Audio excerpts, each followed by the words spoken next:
nós vamos falar sobre o eu sou e quem eu sou. Uma pergunta eu te faço: quem você é? Uma pergunta você deve se fazer: quem eu sou? Normalmente, nessas entrevistas para oportunidade de trabalho, o entrevistador, ele fala o seguinte: quem é você? Se defina, fale sobre você. E você começa a falar, você começa a descrever, você começa a trabalhar aquilo que você acha importante em quem você é. Nesta manhã, nós não teremos aqui a projeção, nenhum problema, mas nesta manhã eu quero trabalhar exatamente esta pergunta: quem eu sou, mas quem é Deus? Quando Deus ele se apresenta na expressão eu sou, ele está tentando trabalhar algo muito importante para Moisés, mas não somente para Moisés, mas para nosso coração. Então quero pedir a você que está aqui, abra a sua Bíblia em Êxodo, capítulo 3, do verso 1 ao verso 6.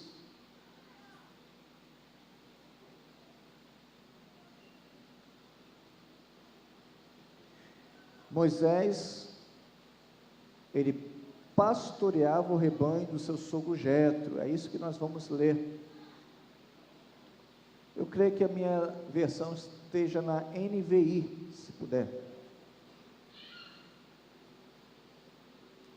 Diz assim o texto bíblico: Moisés pastoreava o rebanho do seu sogro Jetro, que era sacerdote de Midian. Um dia, levou o rebanho para o outro lado do deserto e chegou a Horebe, o monte de Deus. Ali, o anjo do Senhor lhe apareceu numa chama de fogo que saía do meio de uma sarça. Moisés viu que, embora a sarça estivesse em chamas, essa não era consumida pelo fogo. Que impressionante, pensou. Por que a sarça não se queima? Vou ver isso de perto. O Senhor viu que ele se aproximava para observar, e então do meio da sarça Deus o chamou: Moisés, Moisés. E eis-me aqui, respondeu ele. Então Deus disse: não se aproxime, tire as sandálias dos pés, pois o lugar em que você está é terra santa. Disse ainda: eu sou o Deus de seu pai, o Deus de Abraão, o Deus de Isaque, o Deus de Jacó. Então Moisés cobriu o rosto e teve medo de olhar para Deus. Vamos orar mais uma vez? Senhor, obrigado por sua graça, obrigado porque podemos falar diretamente com o Senhor. Nós imploramos que o Senhor fale ao nosso coração, que o Senhor traga lucidez ao nosso pensamento, e que em nome de Cristo, tudo aquilo que o Senhor deseja falar à sua igreja, que isso seja dito, e isso tudo para a glória do teu nome, no nome de Cristo Jesus, amém? Nós voltamos àquela abordagem do texto bíblico, do texto onde Deus, ele trata de se revelar a Moisés. Aqui é um dos eventos mais importantes da teologia, Deus se deixando conhecer, e esse Deus é o Deus do Êxodo, que é, na verdade, a libertação do povo de Deus, do Egito. Nós já vimos isso. Egito simbolizava pecado, e ainda simboliza, e a libertação por meio de um homem, aponta para o plano redentivo de Cristo, onde um homem foi pendurado no madeiro, sendo ele Deus, morreu por nós, para que pudéssemos ter a libertação. Mas, entretanto, aqui, podemos ver com uma importância ainda maior, que a libertação e a saída da opressão egípcia é um ato da revelação de Deus, descrita nesse 3º capítulo. Deus, ele revela a sua magnificência majestosa do caráter dele. Deus se deixa conhecer. Todo relacionamento sadio inicia através de um conhecimento. Os maridos que estão aqui, cadê os homens, cabra machos, maridos?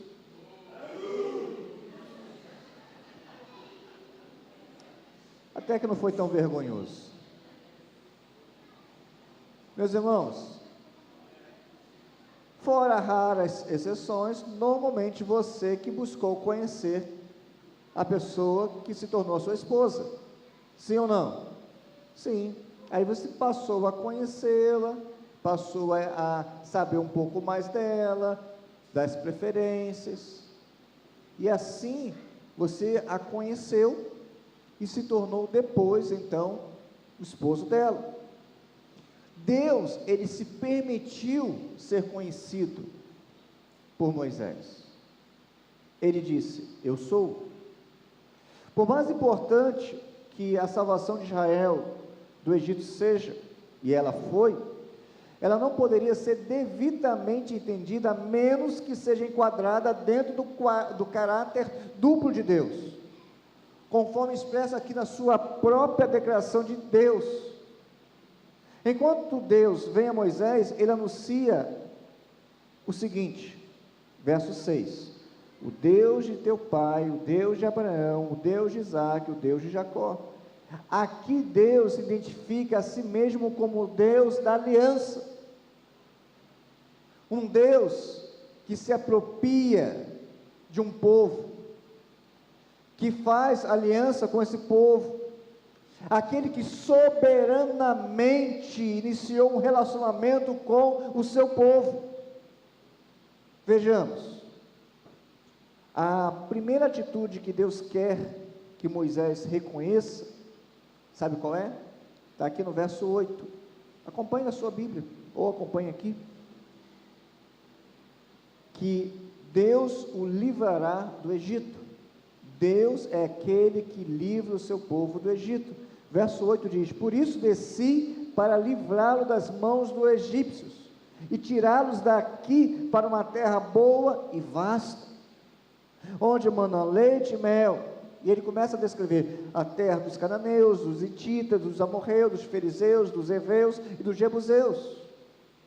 Deus quer livrar o seu povo. Deus quer libertar o seu povo.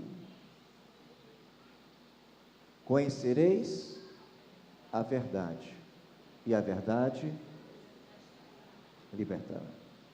O que tem te aprisionado? O que tem feito com que grilhões permaneçam nos seus pés? O que tem te privado? Porque uma pessoa cativa, ela está privada da liberdade, do ir e vir. Uma pessoa aprisionada, ela não tem todos os recursos em suas mãos. O que tem aprisionado o seu coração? O que tem feito com que a sua vida não seja exatamente aquilo que Deus projetou, porque você está cativo? E agora, esse cativeiro, não estou falando o cativeiro em que Cristo nos libertou, eu estou falando dos mini cativeiros, dos pequenos cativeiros, das pequenas prisões, onde são alojadas em áreas da nossa vida. Emocional? Pode ser. Você se torna cativo das emoções, se são Aquelas emoções que determinam quem você é e como você se comporta, ou é Cristo que morreu por você, é o Senhor da vida, é o Senhor de todas as coisas que determina quem você é? São os traumas, as pancadas que a vida permitiu que levássemos, ou é Cristo que nos fez nova criatura, que determina a nossa vida? Quando nós falamos de liberdade, não é uma liberdade para viver o que eu quero. Vou viver agora o que eu quero viver livre, leve e solto. Não é isso. Porque Cristo nos libertou e nós nos tornamos servos dele. Ele quebrou os grilhões do pecado, mas nos fez, através do seu amor, seus servos. Não sou mais obrigado a servir ao pecado e nem ao Senhor do pecado, mas eu me coloco voluntariamente para servir ao Deus de amor. Além disso, o texto bíblico no verso 12, que diz assim: Deus afirmou: eu estarei com você. Esta é a prova de que no caso, a prova de que sou eu quem o envia. Quando você tirar o povo do Egito, vocês prestarão culto a Deus neste monte. Uma outra promessa de Deus, que é Ele, um Deus que está com o povo dele. Pastor, quase sempre o senhor fala isso, é porque quase sempre nós esquecemos que Deus está conosco. Eis que estou convosco todos os dias, até a consumação da semana, dos séculos, eternamente. Somos amparados pela graça de Deus. O Senhor nos cobre com o seu amor. Não estamos abandonados a derivas no mar da vida, não somos órfãos, nós temos um Pai perfeito que cuida de nós.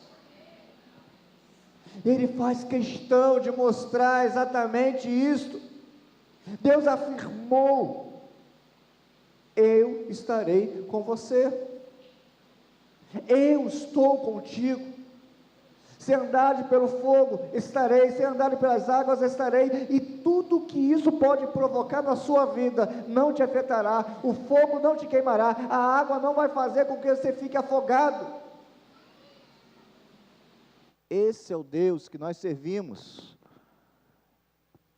é o Deus eterno, é o Deus que mostra o seu amor de eternidade a eternidade, e Ele diz que está conosco, não por causa daquilo que eu faço, mas por tudo aquilo que foi feito na cruz do Calvário. Uma outra verdade, continua ainda no verso 12, Deus afirmou: estarei com você, esta é a prova de que sou eu quem o envia. Quando você tirar o povo do Egito, vocês prestarão culto a Deus neste monte.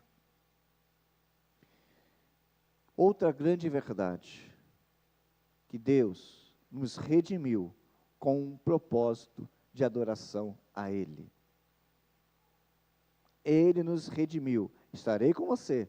Aí fala, esta é a prova de que sou eu quem o envia. Quando você tirar o povo do Egito, vocês prestarão culto. Deus quer que nós o adoremos. Você conhece gente que faz coisa de má vontade? Não olha para o lado que pega mal, não olha para o seu filho agora, seu filho adolescente, não faça isso, não é para chamar atenção, não é agora para resolver problemas internos, ok? Mas você conhece gente que faz as tarefas de má vontade, não conhece? Gente que você pede uma coisa, vai se arrastando, parece que vai lustrando o chão. Você conhece gente assim? Você não é assim. Nenhum amém, meu Deus. Pelo amor de Deus e Yahvé. Misericórdia. Queridos.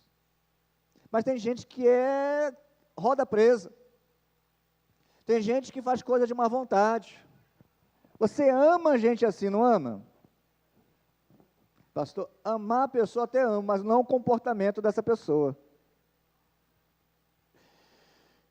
Deus não quer que você seja um crente adorador de má vontade. Se é para adorar, vamos adorar com vontade,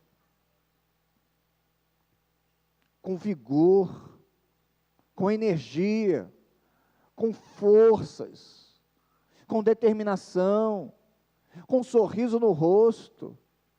Eu creio que ninguém que está aqui neste momento está aqui obrigado. Veio porque escolheu estar aqui.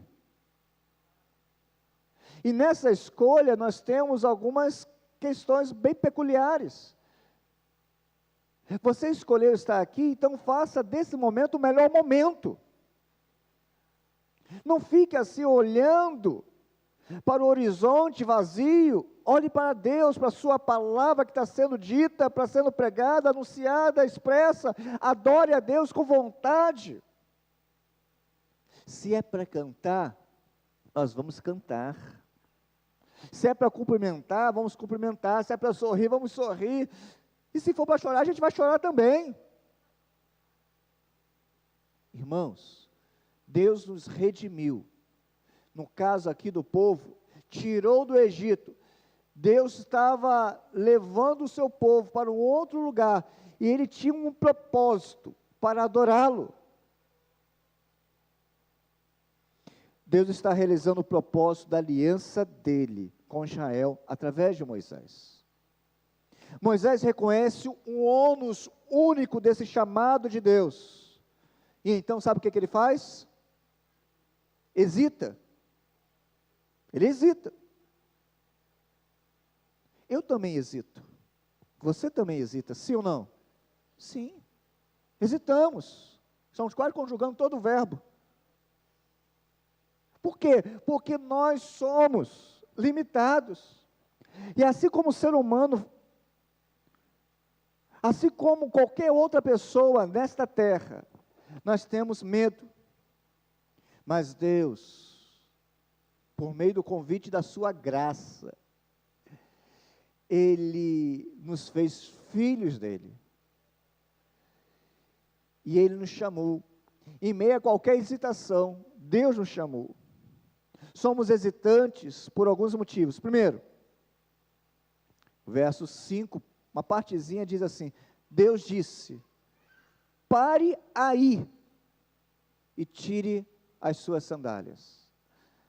Alguém já brincando disse certa vez, foi assim que as mulheres aprenderam como falar com o marido ao chegar em casa, depois de andar na rua e pisar no chão da sala limpa. Diz assim, Êxodo 3:5, tire a sandália dos vossos pés. Ela é para rir, gente. O que eu estou dizendo, fora toda a brincadeira, é que Deus nos orienta o seguinte: estamos vestidos de nossos pecados, e por isso não podemos compreender um Deus tão santo. Por que Deus falou assim, tire a sandália dos pés? É porque aquilo há um simbolismo. Há toda uma estrutura construída. Não é porque ele tinha pisado em lama ou alguma coisa, não. É para se despir da sua caminhada antiga. É para tirar aquela velha criatura que hoje nós sabemos que é tirada de nossos corações através da graça de Cristo, porque se alguém está em Cristo, nova criatura é. É isso. Então quando ele está tratando o meu coração. Hesitamos porque ainda estamos vestidos de nossos pecados. Mas o Senhor nesta manhã diz, tirai as sandálias de vossos pés.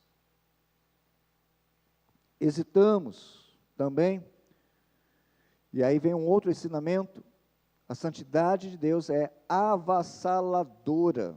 Por quê, pastor? É extraordinário esse ensino, porque tornou um lugar simples, um deserto, em um lugar santo.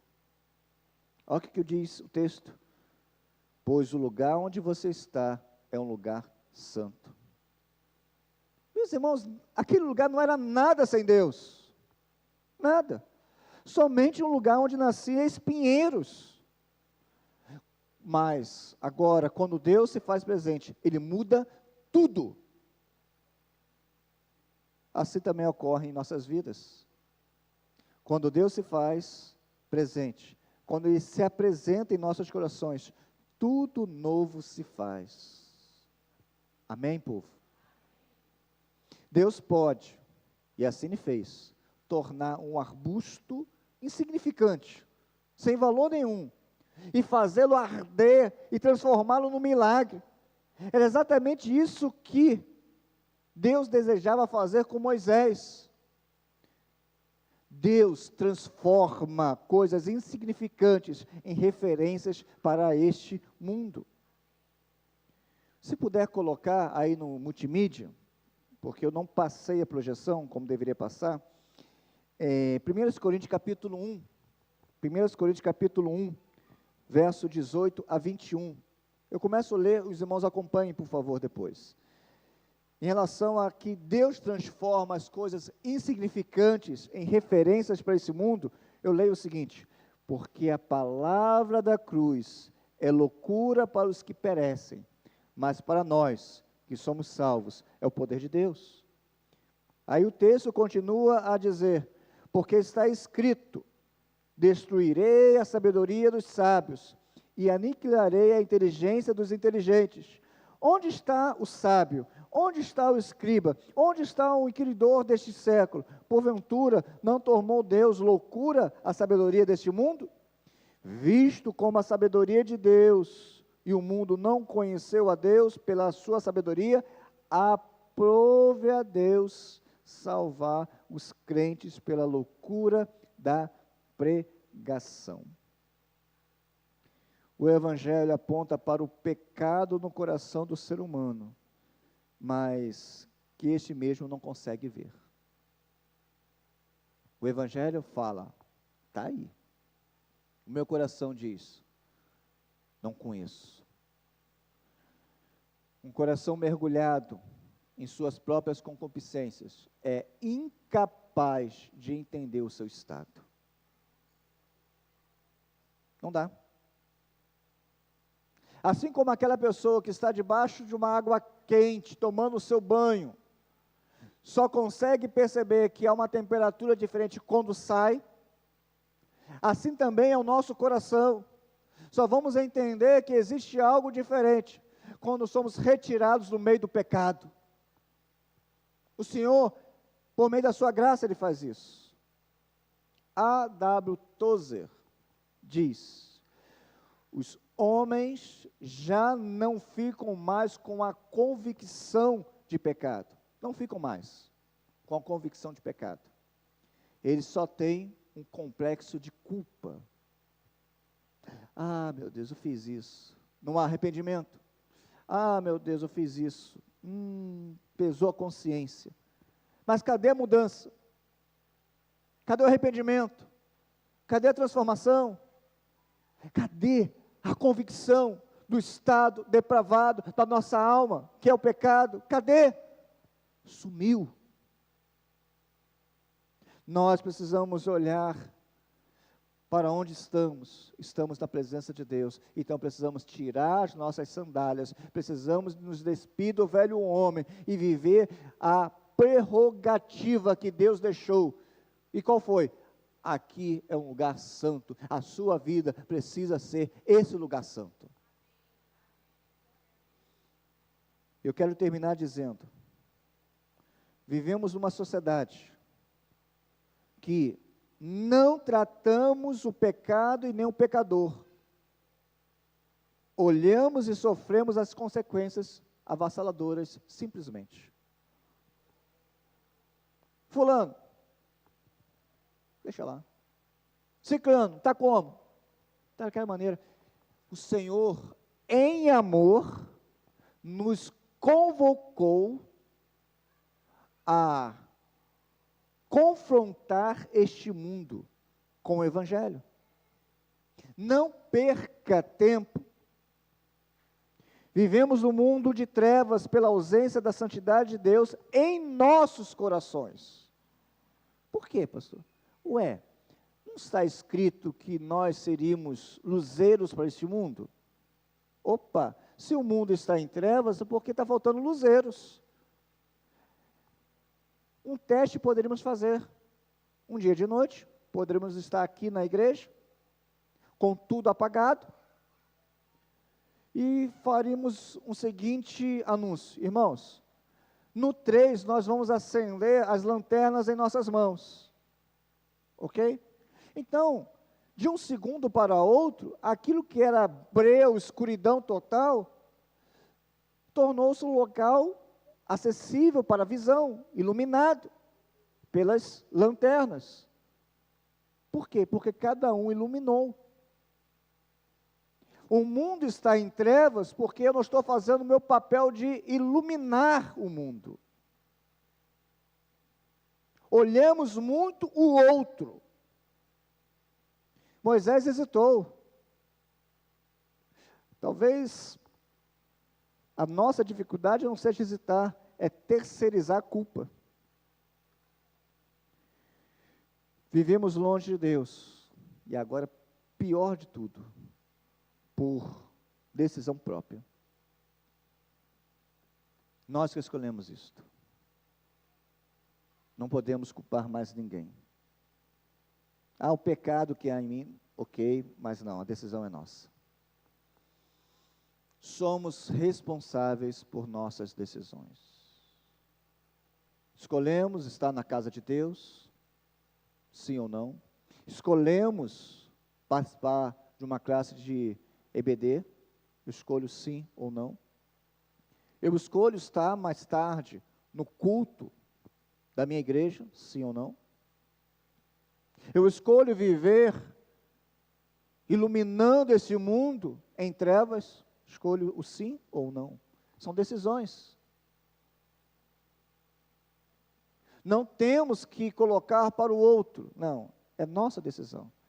Deus falou com Moisés, ele poderia falar com tantas outras pessoas, ele falou com Moisés. Assim como Jesus chamou um grupo resumido de discípulos, Ele, o nosso Deus, nos chama à parte para conversar. E esse diálogo é através da sua palavra. Deus se expressou, eu sou. E eu pergunto, terminando, quem eu sou? Quem nós somos? Quem você é? Vamos orar ao nosso Deus? Você pode fechar os seus olhos e pedir com que aquilo que o Espírito Santo falou ao seu coração possa ser trabalhado nesse momento?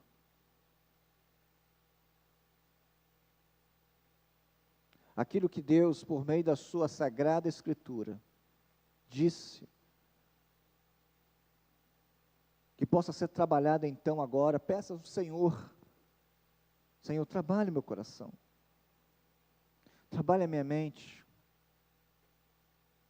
e aquilo que foi dito, que maltratou o meu coração, mas mesmo sendo maltratado, eu sei o que é certo, peço ao Senhor que isso venha a ser vivido. Essa é a minha oração também. Ó Senhor, sei que estamos em Teus braços, mas sei também que o Senhor nos chamou para uma obra. Há uma vocação, há um chamado santo, há um chamado que deve ser trilhado em solo de santidade, não de omissão.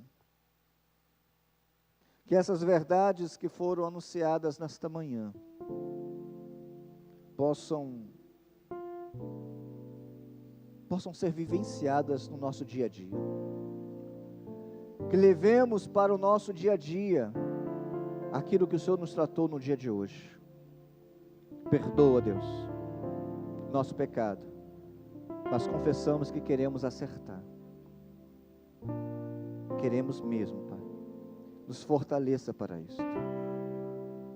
Assim como o Senhor chamou Moisés lá no deserto, que em nossos desertos possamos ouvir e entender o seu chamado. Não nos abandone, ó Pai, no deserto. Se for preciso, chame a nossa atenção, como o Senhor chamou a atenção de Moisés, através da sarça que ardia. Mas, Senhor, não nos abandone. E obrigado, porque essa segurança temos no Senhor, que não seremos abandonados. Louvado e bendito seja o Senhor. E é nesse nome que nós oramos, no nome de Cristo Jesus. Amém?